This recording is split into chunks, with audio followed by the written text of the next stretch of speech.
In today's video, we're diving into the dumbest ways people got themselves mauled by wild animals, from a teenage TikToker who thought she could break in an elephant enclosure and leave unscathed, to a retail worker who thought a cougar cub would make the perfect photo prop. But our first story takes us to India, where a self-proclaimed prophet was about to discover that faith alone couldn't protect him from 300 pounds of pure predatory rage. It was April 14th, 2014, on the dusty outskirts of Jabalpur, Madhya Pradesh, India, where a rusted menagerie sat forgotten beside scrub forest and brick kilns, and a crowd gathered to watch a man prove he could not be harmed, unaware they were standing in the path of an idiotic, irreversible tragedy. Kiran Devra was 47, a self-styled spiritual healer who had built a small rural following by staging public demonstrations that mixed prayer, spectacle, and physical risk. He had no formal religious training, but spoke with confidence and wore the markers of authority: a clean white kurta, sandalwood paste on his forehead, and a habit of arriving early to arrange events himself. Devra made his living through donations and blessings, traveling village to village to keep attention on his ministry. He believed, and encouraged others to believe, that his faith granted him immunity from disease, injury, and animals, a claim he reinforced by walking barefoot across embers and handling venomous snakes with their mouths taped. His reputation rested on never backing down once he announced a sign.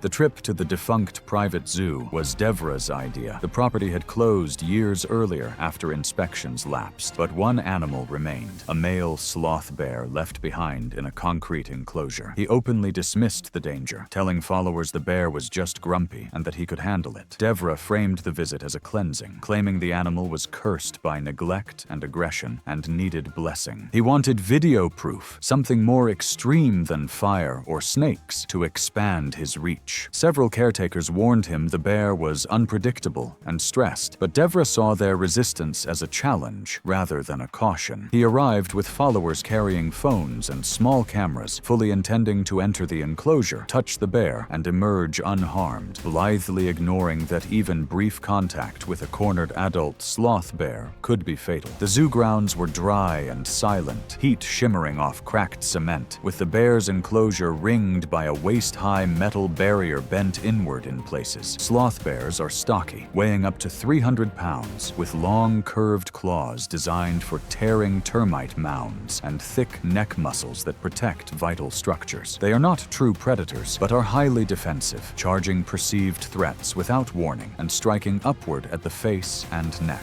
Captive sloth bears kept without enrichment often pace, self-bite, and react explosively to noise and sudden movement, especially when cornered in small spaces. Several warnings were visible before Devra climbed the barrier. The bear paced continuously, rocking and swaying, a classic stress behavior. It slapped the ground with its forepaws and made a low, chuffing sound when people pressed closer. A caretaker told Devra the animal had charged staff before. Another man urged him to wait for tranquilizers. Devra waved them off, chanting louder, stepping closer to the gate as followers crowded behind him. People were around, framing the enclosure tightly, leaving little room to retreat. Devra climbed over the barrier, landing less than 15 feet from the bear. He raised his hands and moved toward it, his steps quick and direct. The chanting echoed off concrete. The bear stopped pacing and froze for a fraction of a second, then launched forward in a straight line, covering the distance in less than 2 seconds. The first strike was a full extension of the right forelimb. The paw connected with Devra's cervical region and skull, crushing the upper neck and base of the skull with immense force. The catastrophic head and neck trauma knocked him unconscious immediately, and he collapsed, his head striking the concrete floor with tremendous force. Witnesses later compared the impact to a sack of cement hitting a wall, but the head remained attached, slumping immediately onto the concrete. Blood poured from deep neck and scalp lacerations, pooling rapidly on the cement beneath him. The body collapsed fully forward, arms folding beneath the chest, momentum carrying him a short distance without pausing on the knees or any dramatic movement. The bear continued briefly, swiping once more toward the upper back before stepping back, vocalizing and pacing in the corner of the enclosure. Screams broke out among the followers, some running away, some standing frozen. There was no movement from Devra, no attempt to rise, only blood continuing to spread until it slowed and thickened. A caretaker locked the outer gate and called the police within 2 minutes. Local authorities and emergency medical services arrived approximately 18 minutes later. Devra was pronounced dead on arrival. survival. His injuries were incompatible with life. A brief coroner report later described catastrophic cervical trauma, severe skull fractures, massive blood loss from neck lacerations, and secondary blunt force injuries to the upper torso. Death was instantaneous due to spinal cord disruption and brain stem cessation of function. The crowd dispersed quietly. Devra's congregation dwindled within months, meetings canceled without announcement. The bear was sedated days later and transferred to a rehabilitation center where staff reported reduced pacing after relocation. As Devra's congregation quietly dissolved in the aftermath of their prophet's brutal demise, thousands of miles away in Chiang Mai province, a teenage TikToker would soon discover that no amount of social media bravado could protect her from the crushing weight of an enraged matriarch.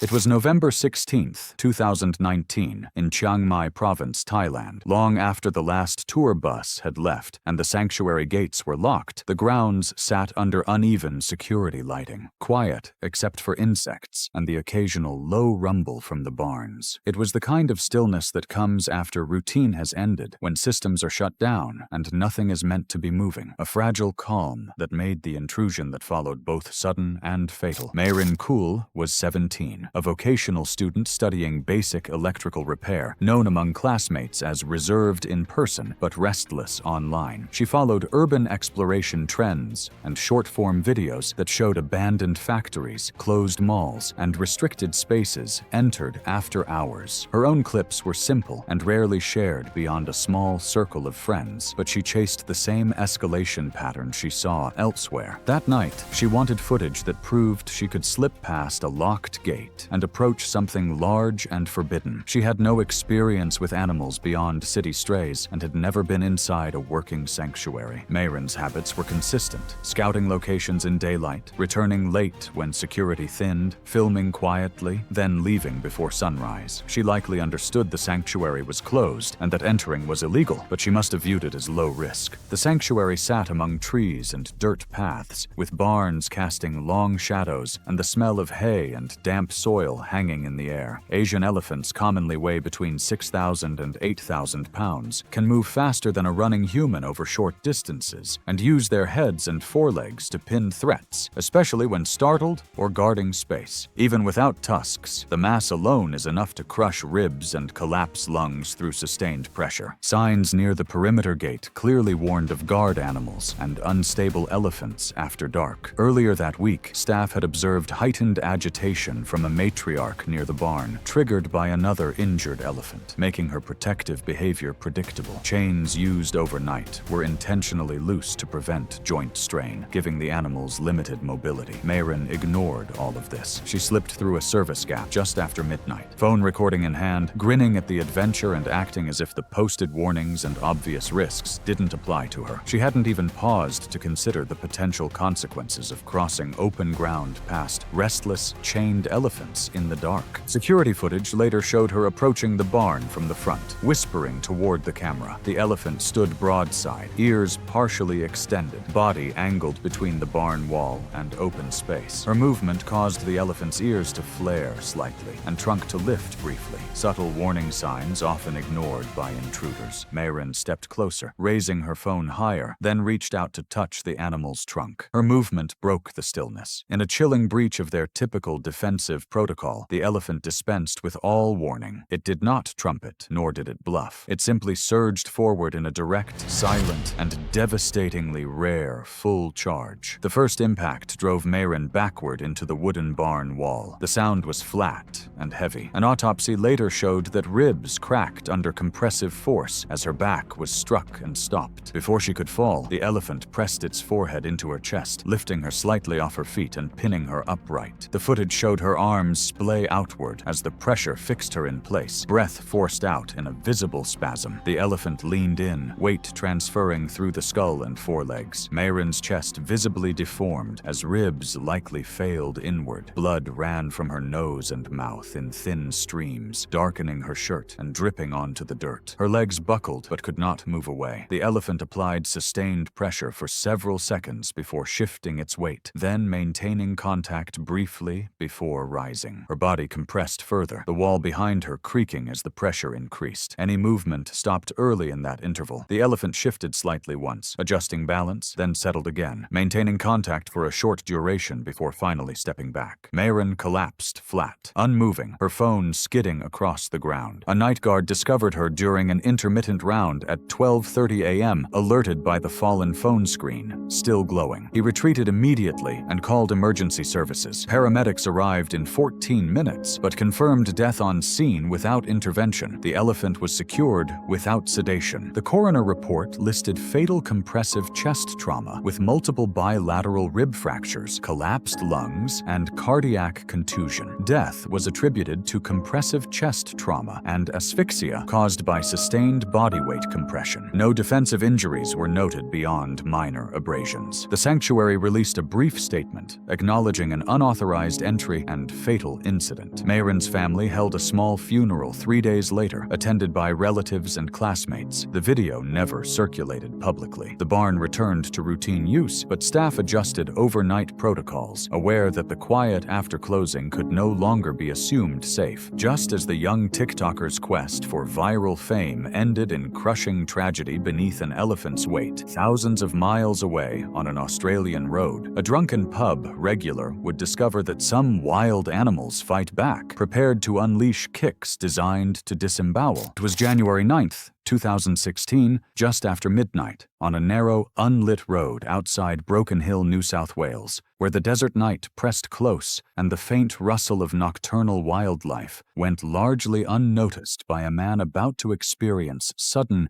fatal violence. Roy Maddox, 31, worked as a machinery operator at a local quarry and was known among peers for loud bravado, often boasting about strength and daring acts at the pub after long shifts. He had grown up on the outskirts of the outback and had familiarity with wildlife, enough to believe he understood animal behavior, but not enough to recognize the limits of control. Maddox drank heavily, especially in groups, and was prone to escalating dares to maintain his reputation as fearless. On this night, after a few hours at the pub, his motivation was simple: to entertain his friends and assert dominance over something outside human authority. He arrived at the road with 3 friends, walking along gravel and dust under a half moon. Maddox's attention was caught by a large red male kangaroo feeding near a fence line. His friends said that Maddox mentioned wanting to provoke a reaction he could film, mock, and later recount. He stripped his shoes off, removed his hat, told them to film, and began squaring up to the animal. The environment itself contributed to the risk. Adult male red kangaroos can stand 6 feet tall and weigh up to 180 pounds, with powerful hind legs capable of delivering strikes that can fracture bones, tear muscles, and cause severe internal injury. They use a thick, muscular tail for balance when striking, and their long claws can inflict lacerations. While generally non-aggressive, they react violently when cornered, threatened, or approached too closely, especially at night when feeding. These defensive behaviors are instinctual, fast, and precise. The kangaroo stopped feeding as he approached, ears flattened and chest pumping with fast, shallow breaths. Its movements sharpened, stepping laterally to keep him in view while drifting closer to the fence, limiting its own escape. Maddox noticed the tension and mistook it for submission, puffing out his chest and advancing anyway. His friends clustered behind him, laughing and filming, waving him closer and gesturing for him to provoke it further. The animal's posture had shifted fully to threat, hind legs coiled, head low, eyes locked, but the encouragement only emboldened him. Maddox closed the gap to less than 10 feet, throwing mock punches and bouncing on his toes, ignoring every warning signal as the kangaroo's balance settled into a fighting stance. The tension escalated as he stepped closer. The kangaroo leaned back onto its tail, legs coiled beneath it, preparing a double kick. Maddox's stance was upright, hands raised, but the animal's speed and power were beyond human anticipation. The first contact was instantaneous, both hind feet striking his lower abdomen simultaneously. The force caused deep lacerations and severely damaging internal organs. Maddox collapsed backward, knees hitting the ground first, hands pressing ineffectively at the wound. Blood pooled rapidly, running along the road's slight slope. The strike had ruptured internal tissue and caused massive internal hemorrhage, leaving the victim helpless. The smell of blood was sharp, metallic, and immediate. He gasped briefly, high-pitched, before the sound faltered into a wet, choking rasp. The kangaroo, still balanced on its tail, delivered a single additional kick to the upper torso, glancing against the ribs and causing additional bruising and minor lacerations before bounding away along the fence line. Within seconds, it disappeared into scrub, leaving a still, bloodied figure in its wake. Maddox's friends scrambled, one dialing emergency services immediately. Another attempted to cover the wound with a shirt, but hands slipped constantly in the pooling blood. He remained conscious for no more than 3 minutes before collapsing completely. Emergency responders arrived 11 minutes after the call. Paramedics noted catastrophic abdominal trauma, no detectable pulse, and pronounced Maddox dead at the scene. There was no feasible intervention without immediate surgical facilities, and the extent of internal and external injury confirmed the outcome. A coroner report later summarized the death as massive abdominal trauma with complete rupture of abdominal muscles, internal lacerations to multiple organs, and hemorrhagic shock, emphasizing rapid fatality. The report confirmed injuries were consistent with the force and mechanics of large hind leg strikes from an adult male red kangaroo. Police documented the scene, briefly closing the road and photographing the remains. The friend's footage was voluntarily deleted at the request of Maddox's family, and no copies remained in circulation. Authorities classified the incident as an alcohol-related wildlife interaction, noting that no action was warranted against the animal, which had not exhibited predatory intent but purely defensive behavior. Maddox's family arranged a quiet funeral. There was no public memorial or media spectacle. The kangaroo remained in its natural territory, undisturbed except by routine observation, a reminder of the lethal efficiency of wildlife when provoked by human overconfidence. Yet even as the drunken bravado ended with a man bleeding on the asphalt, thousands of miles away in the Colorado Rockies, a retail worker's innocent desire for the perfect photo with a cougar kitten would trigger the explosive fury of a protective mother. It was June 14,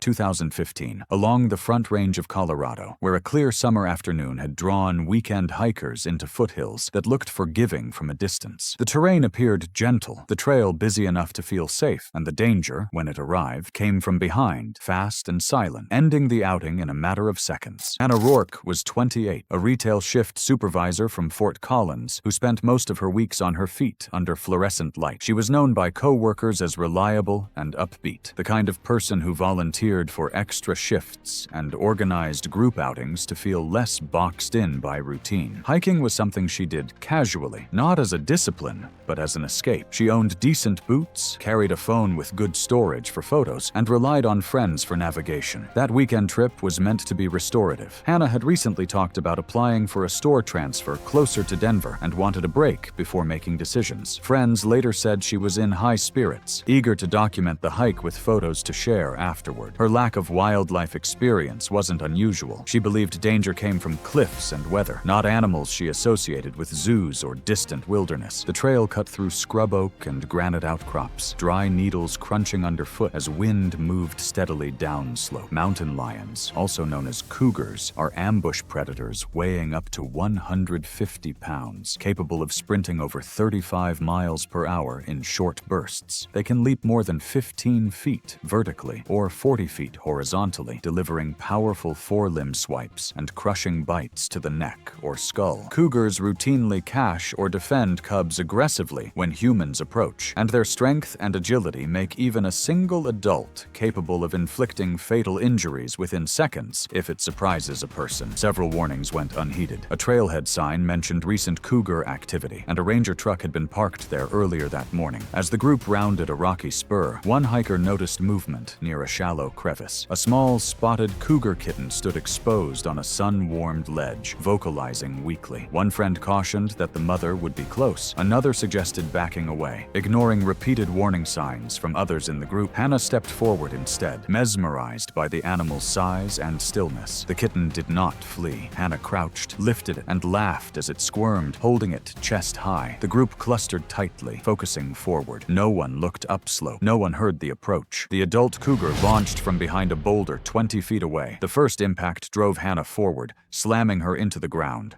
The cat's jaws closed over her right shoulder and neck area, teeth piercing muscle and tearing tissue. As she fell, its rear claws raked downward, tearing the muscles of both thighs. One claw cut deeply into her upper left thigh, near the femoral artery, causing rapid bleeding. Blood pooled quickly and ran along the trail. The cougar adjusted its grip, crushing down briefly before releasing and seizing the kitten from Hannah's arms. The mother immediately retreated into cover, dragging the cub uphill out of sight. Hannah lay on her side, legs jerking reflexively as blood pooled beneath her. Her hands pressed weakly at her thigh, fingers slick and red, but pressure was uneven and ineffective. Within seconds, her movements slowed. The group erupted, fragmenting in a burst of panic. One friend dropped to their knees, attempting to compress the wound with bare hands. Another dialed 911 at 2:38 p.m., screaming for help and struggling to describe the location. No one attempted a tourniquet. No one had training. Hannah lost consciousness less than a minute after the attack. Search and rescue arrived 16 minutes later, led by county deputies and wildlife officers. Hannah had no pulse. Massive blood loss had already occurred. Paramedics confirmed death on scene. A coroner report later stated the cause of death as rapid exsanguination due to penetrating trauma to the upper thigh, with secondary injuries to the shoulder and neck. Death would have occurred within 2 to 3 minutes without immediate hemorrhage control. Wildlife officials tracked the cougar using paw prints and radio collar data from a known female in the area. The animal was euthanized later that evening due to demonstrated predatory behavior and close proximity to a popular trail corridor, as relocation was considered unsafe. The incident was briefly reported as a rare wildlife attack. Hannah's family declined interviews and requested removal of online photos. The trail reopened weeks later with additional signage. The rock ledge where the kitten was found remains unmarked, and the hillside appears unchanged, blending naturally into the terrain. As the mother cougar's protective rage left blood sprayed across Colorado rocks on the tranquil waters of London's Hampstead Heath, a local troublemaker's years of tormenting park wildlife would finally provoke a mute swan into delivering a watery death sentence. It was May 18, 2013, at Hampstead Heath in London, where a mild spring afternoon had drawn walkers, joggers, and families toward the ponds, unaware that a familiar nuisance would escalate into a fatal encounter shaped by long-ignored behavior and territorial instinct. Colin Thaddeus Montgomery was 54 and had lived in a nearby council flat for over a decade. He had been unemployed for years, drifting between short labor jobs and long stretches spent drinking in the park. Regular visitors recognized him immediately, loud, confrontational, and openly hostile toward animals. Dog walkers and bird watchers had complained repeatedly about his habit of throwing stones at waterfowl or kicking at ducks to scatter them. Park staff knew his name, but rarely intervened unless a direct altercation occurred. That afternoon, Colin came to the heath alone, carrying no bag, no fishing gear, nothing that suggested recreation.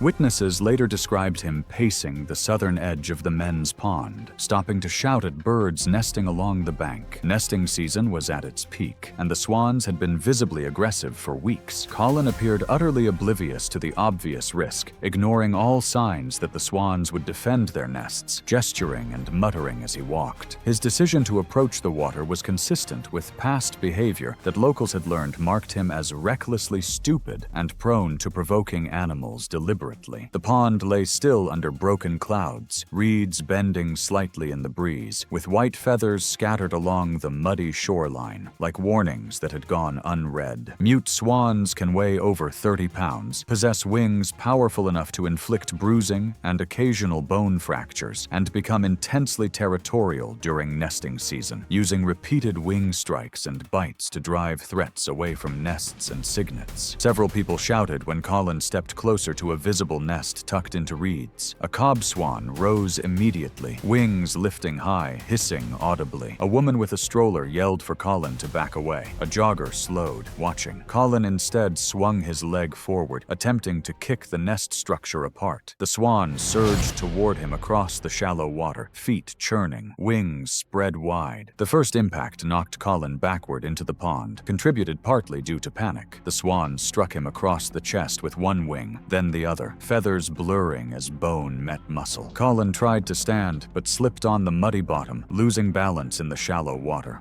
into his shoes and jeans. The swan bit repeatedly at his arms and shoulders, gripping fabric and flesh, yanking downward. Witnesses heard Colin shout once before he lost footing completely. Panicking, Colin turned toward deeper water and waded awkwardly, splashing heavily. The swan followed, striking his upper back and shoulders with rapid wing beats. Each blow forced his face closer to the water. He flailed, swallowing water and coughing violently. He slipped on an underwater rock, briefly losing control and submerging partially, contributing to aspiration of water. The swan surged again, driving its chest against his shoulders. Bubbles rose as his arms thrashed beneath the surface. When Colin resurfaced, his movements were slow and uncoordinated, hampered by panic, wet clothing, and the slippery pond bottom. As he attempted to reach the bank, the swan descended with fury, delivering repeated, powerful wing strikes to his head and upper body. Each blow hindered his progress, preventing him from stabilizing or swimming toward the shallows. The onslaught disrupted his balance, and blood from fresh bites and blows swirled in the water. His arms weakened, his strokes grew shorter, and the bank seemed to drift farther away. Then, unable to recover, Colin submerged fully. One hand broke the surface in a final, feeble reach before slipping back under, and he did not rise again. The swan remained nearby, wings partially raised, circling the area as Colin's body drifted face down. The water stilled. Shouting from the bank intensified only after movement stopped. A jogger called emergency services at 3:26 p.m., reporting a drowning in progress. Park rescue staff arrived in 11 minutes with flotation equipment. Colin was pulled from the pond unconscious, skin pale, lips blue. Paramedics initiated CPR immediately, but found no response. He was pronounced dead on scene. The coroner's report listed the cause of death as accidental drowning, with blunt force trauma to the head and upper torso from repeated wing strikes and bites, and impairment due to slipping on the pond bottom. Water was present in the lungs, and superficial bite wounds were documented on the arms and scalp. The incident was logged as a wildlife-related accident. The swan was not removed, as it had acted in defense of a nest. Park signage was updated later that summer, though regular visitors said the warnings had always been there. Within days, the pond returned to routine quiet, the swan still nesting along the same bank, undisturbed. Thanks for watching. If you liked these stories, click here.